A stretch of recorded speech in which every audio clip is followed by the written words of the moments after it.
আমার ভালোবাসা তো ভুল ছিল না, কেন করলে তুমি এমন ছলনা? কি দোষে দোষী করে তুমি চলে যাও, অশান্ত মন আমার কিছু বুঝে না।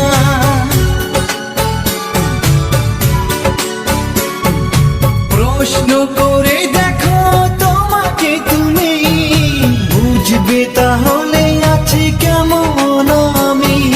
তোমার গায়ে হলুদে কত কোলাহল, এদিকে আমার চোখে ঝরে শুধু জল। ভুলতে পারি না আমি তোমার স্মৃতি, কেমনে ভুলে গেছো ওগো প্রিয়সী। মনে কি পড়ে না সেই মধুর প্রীতি, মনে কি পড়ে না সেই মধুর প্রীতি। পুষ্পে ভরা তোমার পেলাম চিঠি।